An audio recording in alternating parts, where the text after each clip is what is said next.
Eu quero falar hoje sobre algo que toca toda a criação. E entender isso vai ajudar a gente a romper em meio aos desafios da nossa jornada. Você está comigo? Diga amém. Comecei a pregar nesse domingo sobre a força que brota da dor. E é interessante porque tem gente que quando ouviu essa palavra falou: pastor, eu tenho uma fonte inesgotável, porque eu tenho sentido muita dor no meio da jornada. Irmão, a grande questão não é se nós vamos sentir dor. A pergunta é o que nós estamos aprendendo em meio a ela. Porque a dor é algo que conecta toda a criação. Jesus não foi poupado dela. E às vezes a gente tem uma expectativa de que, pega essa chave, irmão, de que Deus nos poupe daquilo que não poupou nem ao próprio Jesus. Jesus não foi poupado da dor do processo. Jesus não foi poupado da dor em meio ao trabalho. Jesus não foi poupado da dor do abandono, da dor da traição. Jesus não foi poupado nem da dor da cruz ou da separação. A Bíblia diz que quando ele está próximo de se entregar, ele diz: Pai, se possível for, afasta de mim esse cálice.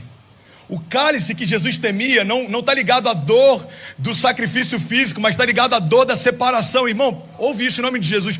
Pela primeira vez em toda a história, o pai e o filho não seriam mais um. A gente lê Gênesis e a Bíblia diz que quando o homem foi formado, o pai disse: façamos então o homem a nossa imagem e semelhança. Jesus estava desde o princípio. João diz que no princípio ele era o verbo estava com Deus, o verbo era Deus e todas as coisas foram criadas por meio dele, e sem ele nada do que foi feito se fez. A gente vê Jesus numa prefiguração da serpente levantada no meio do deserto. A gente vê Jesus em vários momentos no Antigo Testamento, até que ele seja revelado então no Novo. O que eu quero compartilhar com você é que a maior dor que Jesus sentiu não foi da traição de Judas, não foi dos espinhos colocados sobre a sua cabeça, muito menos dos cravos colocados sobre as suas mãos e pés. A dor que fez com que Jesus pedisse para que, se fosse possível, o Pai se separasse dele, era a dor da separação. Você está comigo? Diga amém. Irmão, se a dor que fez com que Jesus tivesse temor e medo, a Bíblia diz que ele sentiu uma angústia mortal a ponto de transpirar sangue. Se a dor que fez Jesus sentir isso é a dor da separação do Pai, a gente precisa entender que não existe vida longe dele. A única coisa que fez com que Jesus tivesse temor é estar distante do Pai. Mas glória a Deus que hoje é uma noite de recomeço e tem pessoas distantes do Pai que vão correr para o braço dele essa noite. Você está comigo? Diga amém. Então entenda isso, a dor faz parte da nossa jornada. A dor da perda, a dor da traição, a dor da rejeição, a dor do processo, a dor da distância, a dor do crescimento. Eu tenho uma filha de 9 anos em casa, e se tem algo que eu tenho aprendido, que eu já estava quase me esquecendo, é que existe dor no crescimento. A Cecília acorda às vezes com 30 centímetros a mais do que quando ela foi dormir na noite anterior.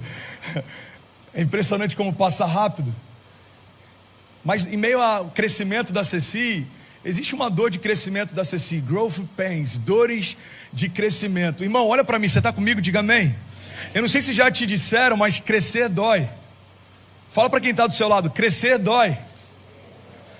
Os sociólogos têm chamado a nossa geração de geração Peter Pan, uma geração que vive na terra do nunca e que está o tempo inteiro buscando conforto. Uma geração que quer ser poupada dos processos, que quer ser poupada das dores do processo. O problema é que quando eu sou poupado da dor do processo, eu estou sendo afastado também da oportunidade do crescimento. Irmão, se você tem sentido dor, se alegra, existe algo sendo gerado em você. Existe um crescimento sendo gerado em você. Cada pessoa que está aqui nesse auditório, cada uma das, 5 mil, 6 mil pessoas conectadas online, são frutos da gestação de alguém que, para que você estivesse aqui, ela precisou passar por dores. Dores da gestação, as dores do parto. E é por isso que eu quero compartilhar com você nessa noite que existe força brotando em meio à sua dor. Você pode declarar isso? Diga: existe uma força que brota em meio à minha dor. Tem muita gente desistindo, irmão, dos processos porque se esqueceu do propósito. O que me faz manter o meu coração firme, independente das dores do processo, é quando eu me lembro do propósito. A Bíblia diz que Jesus, pela alegria que lhe fora proposta, suportou a vergonha e a dor. Jesus suportou a rejeição e a cruz. A Bíblia está dizendo que Jesus trazia à memória dele a alegria que Deus havia proposto. Então façam isso também, é o que diz a palavra, para que vocês não se cansem e nem desanimem. Irmão, quantas pessoas vieram para a América como você, mas não suportaram a dor do processo e abriram mão de um sonho que trouxe elas até aqui? A dor de se separar da família não impediu, a dor de abrir mão do conforto no Brasil não impediu, mas a dor do processo aqui tem sido o ponto final na história de muita gente. O que a gente aprende com isso é que às vezes a gente consegue vencer a dor no início da jornada, mas o que vai mudar a nossa história é se a gente conseguir vencer a dor no meio do caminho. É vencendo essas dores no meio do caminho que a gente vê Deus separando meninos de homens. Eu acredito, isso é uma convicção minha, eu acredito que a galeria dos heróis da fé poderia ter 10 vezes mais nomes do que tem. Quem sabe a galeria dos heróis da fé poderia ter 100 vezes mais nomes do que tem.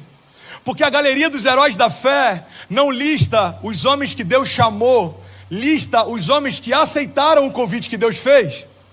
Então aqueles que aceitaram o convite e viveram o processo, estão lá listados como aqueles que viveram a promessa. Irmão, olha para mim em nome de Jesus. A questão não é se Deus tem projetos para você. A questão é se você vai deixar a dor parar você ou não. A questão não é se você tem promessas de Deus, desígnios de Deus. A questão não é se Deus tem grandeza para você. A questão não é se existem portas de provisão te esperando. A questão é se você vai deixar que a dor limite você ou que a promessa que Deus te fez defina até onde você vai. Você está comigo? Diga amém. Amém. Eu acredito de verdade que o que sustenta a gente no dia mal são 2 pilares fundamentais. O que sustenta você no dia mal é uma visão e uma palavra. Você pode repetir isso comigo? Diga: o que me sustenta no dia mal é uma visão e uma palavra. Irmão, não perde isso em nome de Jesus. Tem muito poder liberado em algumas chaves tão simples. O que me sustenta no dia mal é uma visão e uma palavra. Eu preguei alguns dias atrás em Miami sobre o poder da visão. Eu acredito que visionários são homens que desenvolveram a capacidade de passear no tempo. Então eles foram no futuro, viram coisas e voltaram para o presente para contar o que viram. Todo visionário consegue ver além do seu tempo. Todo visionário tem uma visão que vai além das suas circunstâncias. Todo visionário consegue ver além da sua dor. Porque tinha dor na construção da arca, mas existia uma visão que fazia com que Noé não parasse. Tinha dor durante a jornada de Pedro em meio a cativeiros e prisões, mas existia uma visão que fazia com que ele suportasse a sua dor. Irmão, olha para mim em nome de Jesus. O que vai sustentar você no dia mau é se você tem uma visão e se você tem uma palavra. Eu não sei se todo mundo aqui já passou por isso, mas pelo menos, 70% de quem é pai aqui já passou por um momento como esse. Você está num trabalho que você não faz o que você gostaria de fazer, você não está descansando como você gostaria de descansar, mas quando você lembra da sua família, você continua fazendo o que tem que ser feito. Porque a visão da sua família e do propósito pelo qual você faz o que faz é o que sustenta você no meio do processo. Irmão, se eu me esquecer da visão que Deus me deu para fazer o que eu faço, no primeiro combate,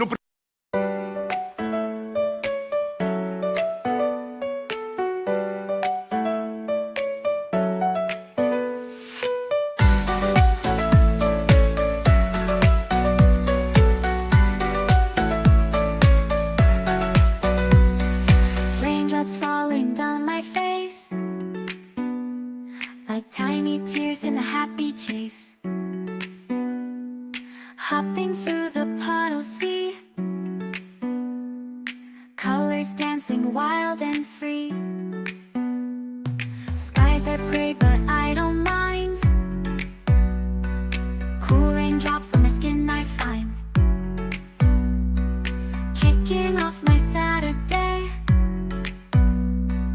watch the clouds just drift away. Rainbow in the rain, what a sight, colors shining oh so bright, dancing in the streets so bright, everything will be alright.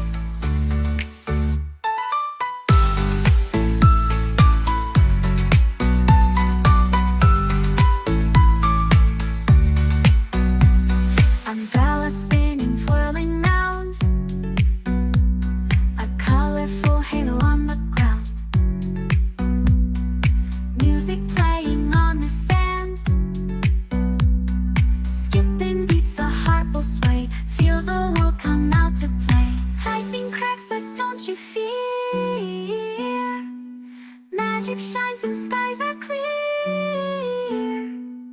Raindrops whisper secrets true. A hidden beauty shines right through.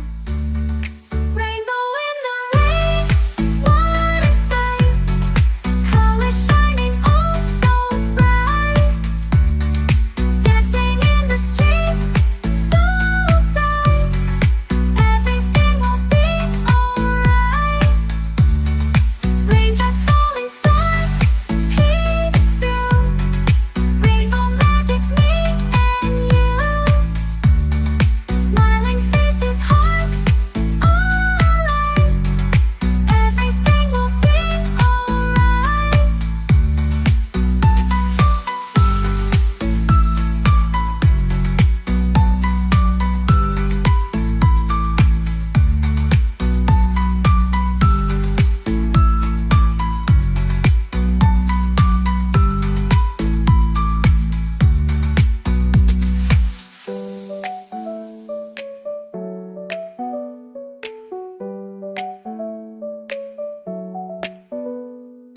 Raindrops falling, sun peeks through.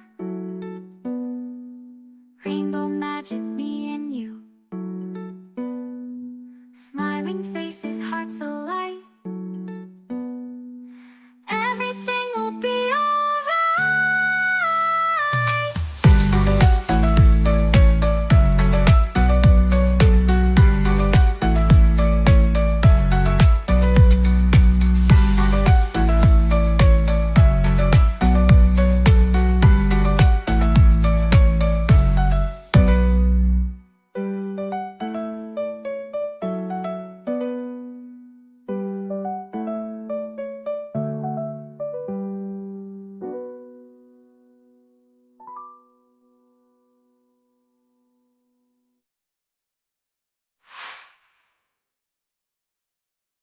Primeiro conflito, eu paro de fazer o que eu estou fazendo. O Pastor Eric, ele sempre fala que uma característica que chama a atenção dele é o fato de eu sempre pregar como se fosse a última vez. Pastor, por que em alguns momentos você prega mesmo tendo dormido 3 horas no dia anterior? Por que você tem essa paixão para pregar 3, 4, 5 vezes na semana? Porque existe uma visão que Deus me deu. A visão que Deus me deu há 15 anos atrás é o que me sustenta em meio a estações difíceis.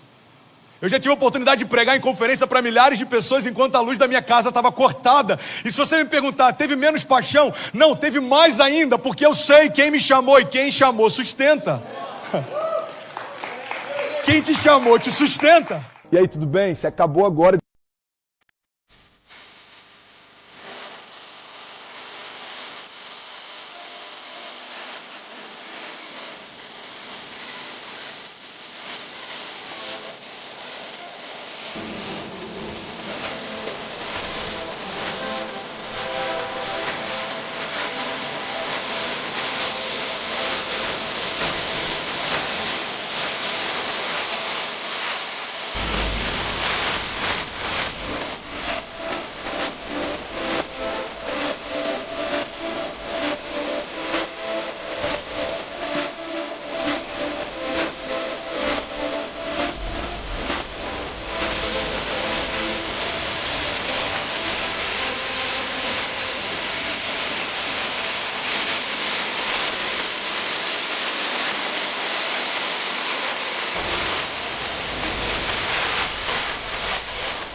Assistir um vídeo. Se você ainda não está inscrito, já se inscreve também no nosso canal, ativa esse sininho aqui embaixo de notificação e toda vez que eu fizer uma live ou estiver transmitindo uma mensagem ao vivo, você vai ser um dos primeiros a saber.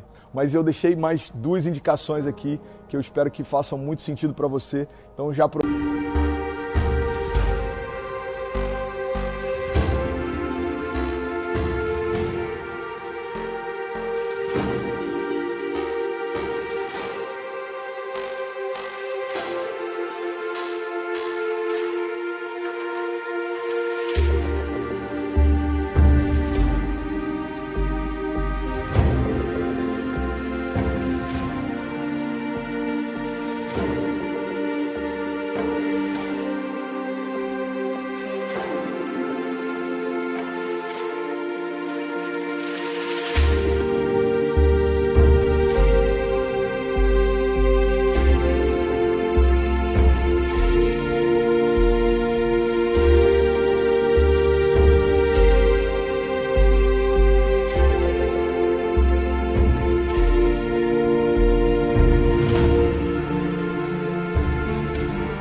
Seja bem-vindo ao time de incendiários e eu espero de verdade que essas mensagens mudem a sua vida como elas têm mudado a minha também. Até a próxima. Valeu!